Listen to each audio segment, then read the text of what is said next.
Welcome back to Frequency Matters. We now have two special guests. We have David Vye, former editor, and also the original co-host with me on this episode. And we have Carl Sheffers, our publisher, who lets us do all this crazy stuff and pays for it. So David, you're back in the software EDA industry now and very expert in that area about what's going on. What do you see as trends in 2015? Well, before I say that, I'd like to congratulate you and the Journal on 50 wonderful episodes. It's great. I am very impressed that you've kept it going. I enjoy watching them from a different vantage point now. But congratulations. Thank you. You know, trends in the EDA, they follow the industry trends, you know, and it's the stuff that you guys write about all the time in the Journal, and I enjoy reading. Hardware continues to get smaller and ubiquitous wireless everywhere, so, you know, driven by IoT, which I heard you mention at the top of the episode. That drives what we do in the development of our EDA, you know, with structures getting smaller and more complex, new materials, there's more reliance on electromagnetics, for instance, so, you know, we continue to develop our Axiom, which is our planar tool, and Analyst, which is our 3D tool, but we also recognize the need to reach out to other EM simulation tools, such as, you know, that from Sonnet or ANSYS. Yeah, the interoperability. CST, the interoperability. We wrote about that a couple years ago in the Journal. So that plays a big part in our development, and we support that quite strongly, and each year we develop more capability to make kind of the path of data flowing back and forth. So I mean, for EDA, it's managing that data, increasingly more data for what customers are doing. And it always seems like hardware development is pushing the software, so we kind of go hand in hand in that development. But so you always have to be at the leading edge because you're involved in the research us and development. and test and measurement, and I mean it's a communal thing that we're, you know, developing next generation hardware, and EDA software, you know, changes every year. It becomes more capable, solves bigger problems, more automation, trying to take more of the burden off the engineer, and try to support design reuse. You know, that, you know, you very complex designs you build are the platform for your next generation platform design.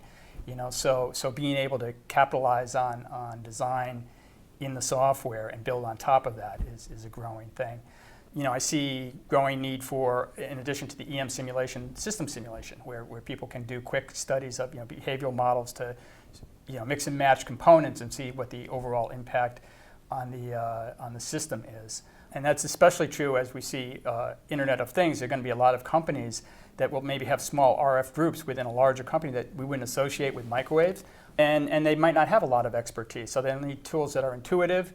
And they'll be they won't be designing the chips, but they'll be using the chips, and they'll need to know how that all goes together. So we see that as a growing trend among our user base, which leads to another trend, and I think it's part of what my role is with National Instruments, you know, hiring an ex-editor, is managing our content, our conversation with our end users.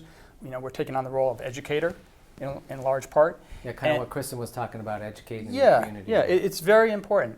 It's become a full-time job now that we develop content that's in line with what our customers do. We help educate them, and we present it in a lot of different formats, which is critical why we work with trade magazines such as the Journal, not just in print, but all the online offerings that you have, because, you know, a lot of, you know, the importance of videos and webinars as a learning vehicle is super critical for us, and I think, you know, it's testament to how many webinars you ran last year, and I think that just keeps increasing every year, that's how the community is getting their information, is sitting down with an expert, watching a 40-minute talk, and then being able to engage through Q&A with that expert. You know, are you seeing the same thing?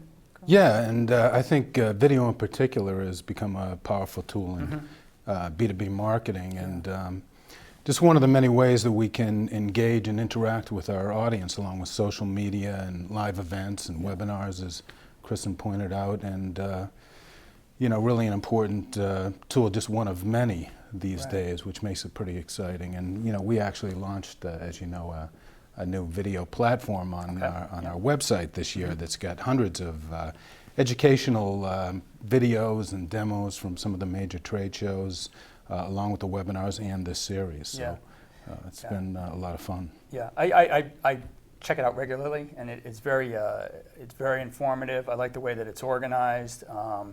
And I'm glad you mentioned trade shows too, because that's an important one for us as well. And we've always been we're corporate sponsor of the EDI-Con in China, and you guys are going to launch the similar show in Boston of next year. Yep. And that, with European Microwave Week and what we do at the Micro Apps at IMS, gives us kind of global coverage of live engagements with customers. So we can host workshops, so that you've provided that platform with EDI-Con in the US now and China is hugely critical to us. And we find these kind of workshops are very important to just drill deeper. A topic that you can't cover in a 40-minute, it's a full day or Right. a larger workshop. We're seeing a trend towards that, and those kind of conferences that are industry focused, more hands-on, are critical to our ability to reach out to customers and educate them. It's been really successful in China. We're excited about bringing that model to Boston Yeah. next year. Yeah, no, it's great. I'm sure it'll be a huge success. Yeah, and Carl, you have a special announcement to make, and we even have a graphic that goes with it. I do. Before I say that, I'm very happy to be here as well to help celebrate the 50th edition of Frequency Matters. And I first want to thank our viewers for tuning in and supporting this, along with our sponsor, Mini Circuits. I'd also like to thank our hosts, David, who our former host and now special guest, and Pat Hindle and Gary LaRue, who have done such a great job of making this, I think, informative and entertaining, both. And last but not least, I do have an announcement to make that this will be Kristen who has done a great job of hosting this, and this will be Kristen's final episode of Frequency Matters. I'm very sad to say, and that after 27 years with Microwave Journal, that Kristen is going to join her husband Mark in helping him to grow his business. And Kristen's been a fantastic colleague. She's a friend to all of us at Microwave Journal, and we're going to miss her dearly, and wish her great success in her new endeavor. Yes, it'll be a big hole to fill, so we have to get busy on that. Yeah, that's right.